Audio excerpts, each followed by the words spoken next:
Picture that you are drifting over a reef watching a patch of gravel and the gravel moves. Not shifted by a current. Moved the way a living thing moves because a piece of that seafloor was never seafloor at all. It settled there a moment ago and in less than a second its skin became gravel. Not roughly, not close enough for the purpose. It matched the speckle, the grain, the browns, and the dull greens so precisely that your eye had already slid over it twice. Set it on a coral head and it becomes coral. Set it on a black and white checkerboard, a pattern no ocean has ever produced, and it will do a startlingly good job of becoming a checkerboard. It is one of the finest camouflage artists on this planet, and it works in color, matching the hue and not only the pattern. Now here is the part that should not fit. That animal has exactly one kind of light-catching cell in its eye. One, you have three, and comparing the signals from those three is the entire machinery that gives you color. With only one, there is nothing to compare. You get brightness, you get shape and edge and contrast.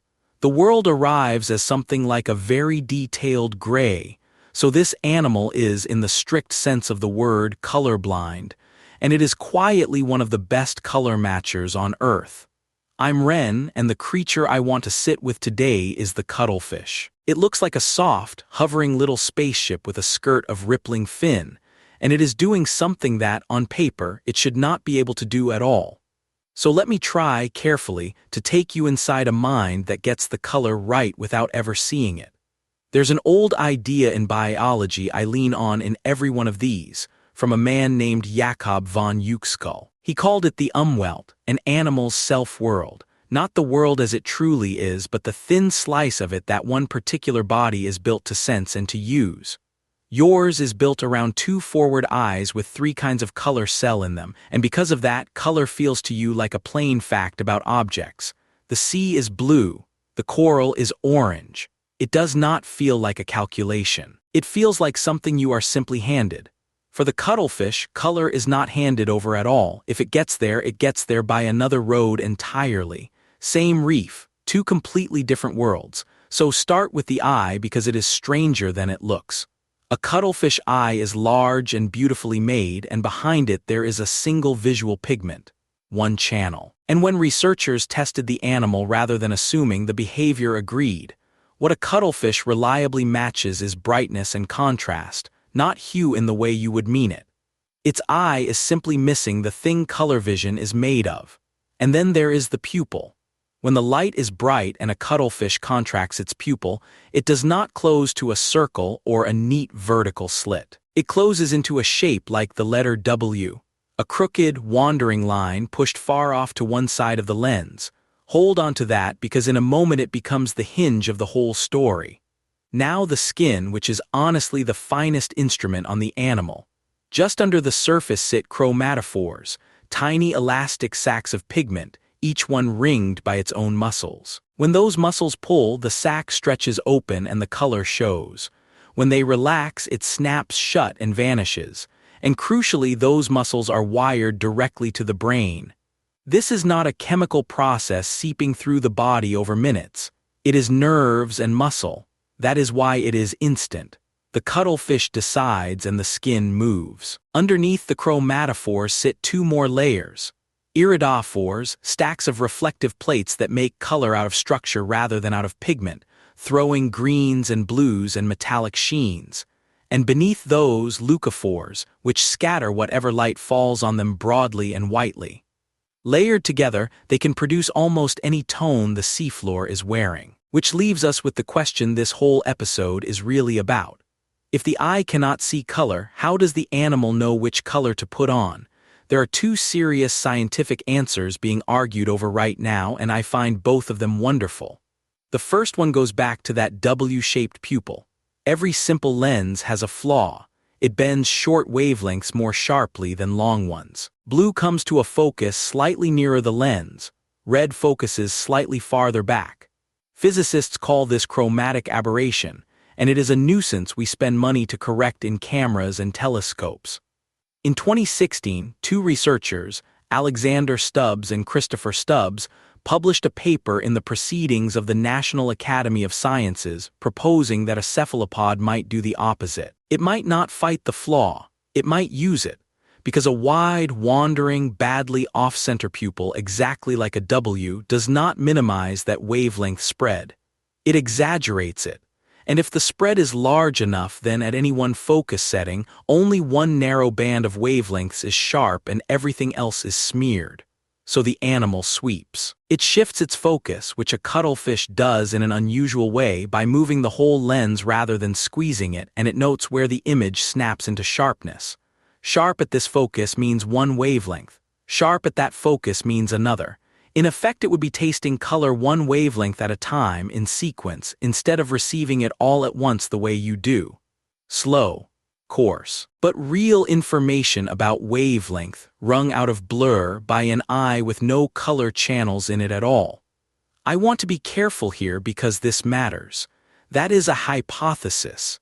It is a beautiful and well-argued one built from optics and modeling, but it is not a settled fact, and it is genuinely debated. Critics point out that the process would be slow and low resolution, and that when you test the animals behaviorally, they still look like brightness matchers, not hue matchers. This is an open argument, and I would rather hand you an open argument honestly than a tidy answer that is not true.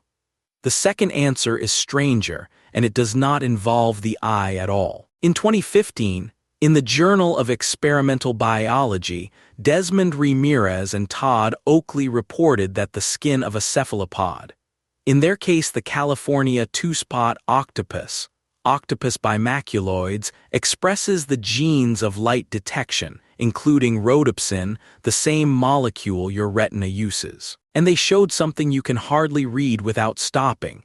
Pieces of skin with no eye attached expanded their chromatophores when light was shone on them. The skin answered light by itself. Opsins have since been reported in the skin of cuttlefish as well. I have to mark the limit on this one too. That is not the same as seeing with your body. There is no lens in the skin, no image, no scene. It is closer to a light sensor spread across the whole surface of the animal, but sit with even that much for a second. A layer of you out at the edge of you that answers light on its own. And now the turn. You carry an assumption so ordinary you have almost certainly never inspected it, that to get a color right, you have to see the color. That the seeing comes first always. The cuttlefish quietly takes that apart. Whether it reads blur through a crooked pupil or feels light with its skin or takes some third road we have not thought of yet, the fact on the reef is not in dispute. The animal disappears. Into gravel, into coral, into a checkerboard we invented to trick it. And it solves in a fraction of a second a problem you would need a color chart, good light, and a careful minute to solve, using hardware you consider standard. So let me be clear about the shape of what we know.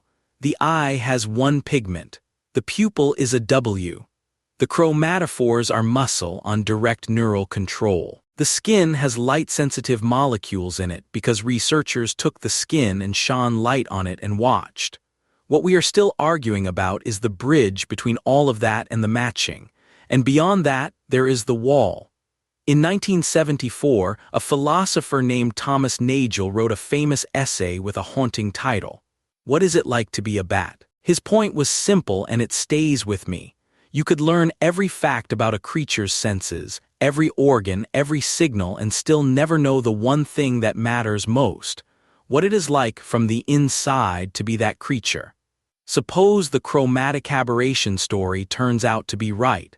I still cannot tell you what red is for a cuttlefish. Whether it is a color at all, or a texture, or a sharpness, or something with no word in any human language. That stays on the far side of a wall we cannot cross.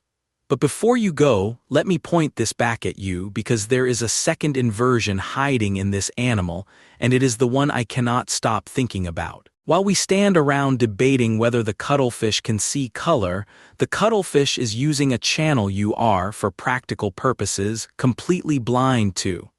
Light has a property called polarization, the orientation in which the light waves are vibrating. Cuttlefish are exquisitely sensitive to it. And they do not only receive on that channel, they transmit on it, putting polarized patterns on their own skin, signals another cuttlefish can read, and that you would need a filter in your hand to even notice was there. So while we ask whether its world is poorer than ours, it is broadcasting on a frequency our eyes cannot receive. That is the thing I would like to leave with you. Richer senses are not a ladder with dull creatures at the bottom and us flattering ourselves near the top. They are a set of different questions you can ask the world. Your body asks one of them and it asks it very well.